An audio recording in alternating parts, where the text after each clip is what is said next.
নমস্কার, আমি সঞ্চিতা। রিয়া ফ্যামিলি ব্লগে আরও একবার সবাইকে স্বাগত। আশা করছি আপনারা সবাই ভালো আছেন, আমিও ভালো আছি। তো সকাল সকাল এই যে আমার মেয়ে ঘুম থেকে উঠে ও ব্রাশ করতে গেছে, তো আমাকে বলে গেল মেয়ে যে হচ্ছে কিনা মা গোপসোনাকে একটু তুলিয়ে দিও, আমার একটু লেট হবে আজকে ব্রাশ করতে। বাইরে রোদ উঠেছে, রোদে ঘুরে ঘুরে ব্রাশ করছে। তাই আমি ঘরের কাজকর্ম সেরে নিয়েছি সকালেই, তারপরে বাসি কাপড় ছেড়ে গোপসোনাকে ঘুম থেকে উঠিয়ে মানে আজকে ও বলেছে ওর ঠাম্মার কাছে যাবে, ঠাম্মার কাছে গোপসোনাকে দিয়ে আসতে। তাই আমি আমার শাশুড়ি মা পুজো করছে, তো সেইখানে গোপসোনাকে দিতে গেলাম। এই যে আমার শাশুড়ি মা পুজো করছে, এটা শাশুড়ি মার ঠাকুর ঘর আর কি। এখানে দেব মানে অনেক ফটো আছে, ঠাকুরের মূর্তি আছে যেগুলোতে উনি পুজো করেন। ওই যে গোপসোনাকে এখানে বসিয়ে দিচ্ছে। গোপসোনার আজকে ওর মানে এখানেই ওর সেবা দেওয়া হবে। তো গোপসোনাকে সেবা দেওয়া হয়ে মানে দেওয়া হচ্ছে। তারপরে এই যে মেয়ে ওই কলে ব্রাশ করছে, মুখ ধুচ্ছে। ওই যে ব্রাশ টাশ করে ও যখন ঘরে এলো, তারপরে ওকে বললাম যে একটু গানে বসবি, পড়তে বসবি। ও বললো না, আগে ও ফ্রেশ হবে, মাথা আসবে, চুল আসবে, তারপরে ও গানে বসবে। আগে একটু পড়াশোনা করে নেবে, তারপরে গানে বসবে। তাই ওই যে সাজুগুজু করে নিচ্ছে।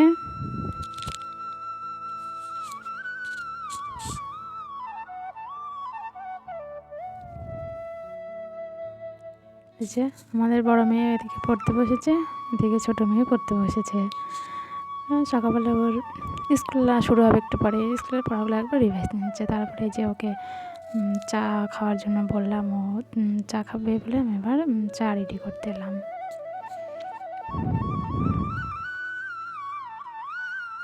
আসলে হয়েছে কি, আজকে হাজব্যান্ড সকালেই দোকানে যাবে। বললো যে আজকে সকালে রান্না এখন বসাতে হবে না, মুড়ি চানাচুর খেয়ে দোকানে যাবে, দুপুরে রান্নাটা করবো আজকে ভাবছি। ওই জন্য মেয়েকে চা মুড়ি দিয়েছি, আমি নিজেও চা মুড়ি খেয়ে নেবো সকালে। তারপরে রান্নাটা ওই 11টা কি 11:30টার সময় এরকম টাইমে রান্নাটা বসাবো। যে মেয়ে চা মুড়ি রেডি করে দিয়েছি। ও আবার চায়ের সাথে মুড়ি খাবে না, বিস্কুট খাবে। ওই যে বিস্কুট বায়াম থেকে তুলে নিচ্ছে, তো বিস্কুট টিস্কুট খেয়ে তারপরে ও একটু রেয়াজে বসবে মনে হচ্ছে, দেখা যাক।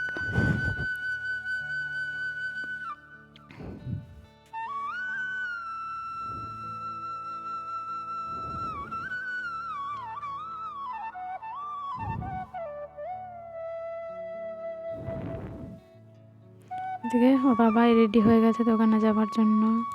ওই যে দোকানে যাওয়ার জন্য সব রেডি।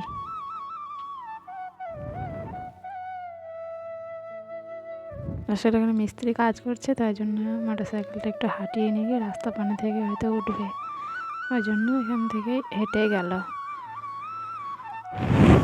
তারপরে এই যে মেয়ে চা খাওয়া হচ্ছে, এখনও শেষ হয়নি। তারপরে একটু গানে বসলো অনেকক্ষণ বলার পরে, তারপরে নাহলে রাজি হচ্ছিল না। আসলে কোনোদিন বলিও না, প্রেশার দিও না, যেটা ইচ্ছা সেটাই করুক।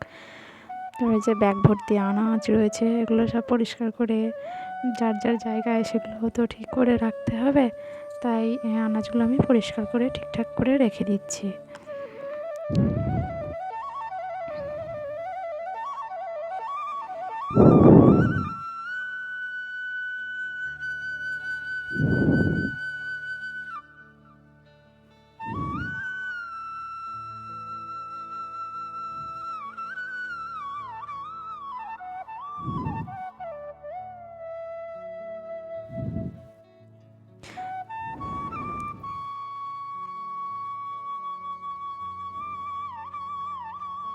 সে লঙ্কাগুলো এত টাটকা ছিল যে লঙ্কাগুলোর আমি বোটা কিন্তু ছাড়াইনি, কারণ বোটা ছাড়ালে এতটা ভালো লাগে না আমার দেখতে। ওই জন্য আমি লঙ্কাগুলো এমনিই রেখে দিয়েছি। খুবই ভালো লাগছিল দেখতে লঙ্কাগুলো।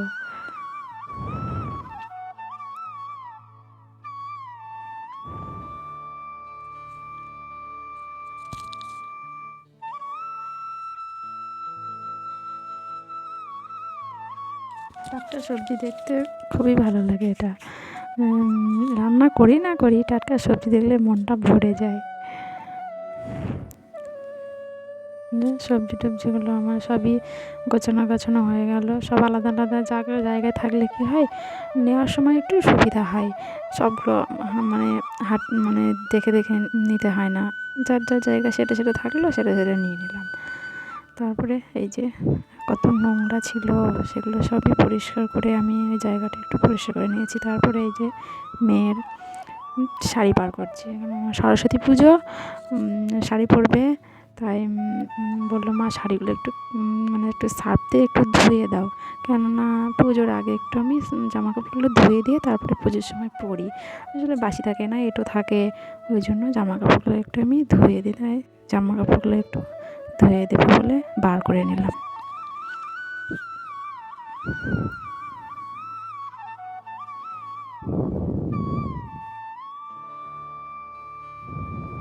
আর তার সঙ্গে আমার জন্য একটা শাড়ি বার করে নিয়েছি। মেয়ে যখন হলুদ রঙের শাড়ি পরছে, আমিও একটু হলুদ রঙের শাড়ি বার করলাম। সব শাড়িগুলো একসঙ্গে ধুয়ে আমি ছাদে মেলে দিয়ে আসবো, ওই জন্য সবই একবারেই আমি বার করে নিলাম। আসলে আজকে কাজে তো একটু তাড়া নেই, একটু কম আছে তাড়াটা, রান্নার একটু দেরি আছে, ওই জন্য জামা কাপড় এই যে ধুয়ে আমি একটু সার্ফ না, আমি শ্যাম্পু দিয়ে ধুয়েছি শাড়িটা। শ্যাম্পু দিয়ে ধুয়ে আমি ছাদে মেলে দিয়ে আসবো। ছাদে চলে এসেছি, প্রচণ্ড রোদ ছাদে। আগে যেমন প্রচণ্ড ঠান্ডা ছিল, এবার প্রচণ্ড রোদ উঠে পড়েছে। এই যে মেয়ের শাড়িগুলো, মেয়ের শাড়ি, ব্লাউজ, এগুলো সব মেয়ের, এগুলো সব মেলে আমি ক্লিপ আটকে দিয়ে নিচে আসলাম।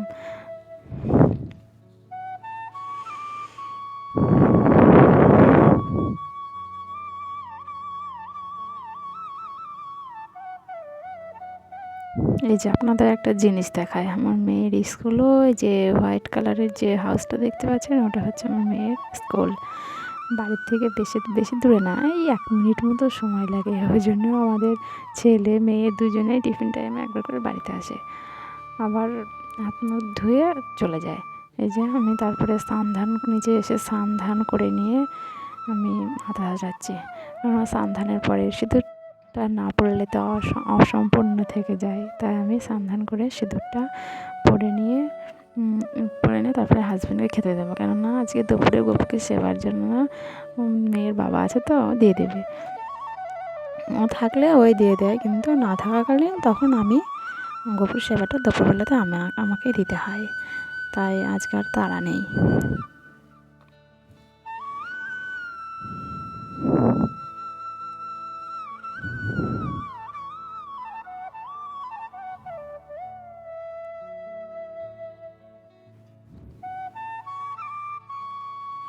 তারপরে যে বাইরে এসে দেখছি গপুর সেবা দেওয়া হয়ে গেছে দুপুরে। যে প্রসাদে মনে হয় পেয়ারা দিয়েছে।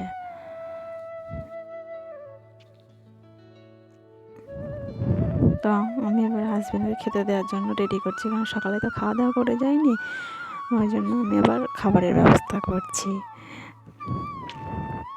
ওই যে বললামই তো, বাড়ির কাছে স্কুল, ছেলে মেয়ে একবার করে বাড়িতে আসেই, ওই জন্য প্রথমে ছেলে আসলো, তারপরে মেয়ে আসলো, খাবার খেয়েছে, হাত টাত ধুলো। তাই যে হাজব্যান্ডের জন্য আমি খাবার রেডি করেছি। আজকে রান্না করেছি উচ্ছে আলু ভাজা, ফুলকপি আলু ডাঁটার একটা রসা, আর মাছের ঝোল। মেয়ে যে স্কুলে চলে গেল আবার। তারপরে খাওয়া দাওয়া সেরে আমি একটু উপরে আসলাম, কেননা ওই যে শাড়িগুলো আমি মেলে দিয়েছিলাম, রোদে শুকিয়ে গিয়েছিলো, সেগুলো আমি ভাঁজ করে নিচ্ছি। আসলে ভাঁজ না করলে কী হয়, শাড়িগুলো কুঁচকে যায়, তাই শাড়িগুলো ভাঁজ করে আমি মানে উপরেই রেখে যাবো, কেননা উপরে তো অত থাকা হয় না, জামা কাপড় যেমন রেখে যাবো তেমনই থাকবে। আর নিচের ঘরগুলো একটু বেশি ইউজ করা হয়, ওই জন্য নিচে আর নিয়ে যাব না। ওদিকে হাজব্যান্ড আমার দোকানে যাওয়ার জন্য রেডি, তাই একটু দেখতে গেলাম। এটা তো প্রত্যেক মেয়েরই একটা কর্তব্যের মধ্যে পড়ে যে হাজব্যান্ড বাইরে কোথাও গেলে তাকে একটু দেখা। তারপরে বিকেলে মেয়ের ড্রয়িং ছিল, মেয়ে যাচ্ছে দিদির সাইকেলে, আর আমি ছেলেকে নিয়ে যাব। তো এ বাড়িতে এসে ওই যে মেয়ে একটা মানে হনুমান মূর্তি পেয়েছে, ওটাও খুব পছন্দ, তাই ওটা নিয়েও খেলছে। তারপরে এই যে ছেলে বায়না করেছে, কাকিমা আমি তোমাকে একটা জায়গায় নিয়ে যাব, তোমার সঙ্গে যেতেই হবে আমার সঙ্গে। আমি বলছি ঠিক আছে চলো যাই, ছেলের বায়না। তাই ওই যে আমার মেয়েও চলে এসেছে আগে আগে। দেখুন কোথায় নিয়ে এসেছে আমাদের ছেলেটা, ও যে ঠাকুর ভক্ত এত, মানে ওকে যদি সারাদিন ঠাকুরের কাছে রেখে দেওয়া হয়, ও সারাদিন সেইভাবে বসে থাকবে। এই যে সরস্বতী পুজো তো সামনে, তাই সরস্বতীর মূর্তি এখানে সব রং করছে। তাছাড়াও মানে বিভিন্ন রকম ডিজাইন করছে, তো সেইগুলো দেখাতে আমাকে নিয়ে এসেছে এখানে। ওই যে ঠাকুর শঙ্খের ওপর আছে, কোনোটা পাতার ওপর আছে। এই যে এই ঠাকুরটা নাকি ওরা বায়না দিয়েছে, তাই আমাকে দেখাচ্ছে, কাকিমা এটা আমাদের ঠাকুর। এখনও মানে সম্পূর্ণ হয়নি, কারুকার্যটা হবে, আরও অন্যগুলো করছে। এই যে পেছনে একটা ঠাকুর আছে দেখেছেন, লতা পাতা দেওয়া, কি সুন্দর এই ঠাকুরটা দেখতে, মানে অপূর্ব লাগছে, দেখে চোখ সেরানো যাচ্ছে না। তাই অনেকক্ষণ ধরে এটা দেখলাম। এটা একটা কারখানা ঠাকুরের, প্রচুর এখানে ঠাকুর বানানো হচ্ছে। ওই যে একটা ঠাকুর পিঙ্ক কালারের, ওটাও খুব সুন্দর দেখতে। তারপরে চলে আসলাম, দেখছি। তো বন্ধুরা, কালকে মেয়েকে ড্রয়িং করে আসার পরে আর ভিডিওটা কমপ্লিট করা হয়নি, তো তাই ভিডিওটা এখানে শেষ করছি। ভালো লাগলে অবশ্যই লাইক, শেয়ার, কমেন্ট করবেন। তো দেখা হচ্ছে নেক্সট ব্লগে। ততক্ষণের জন্য বাই।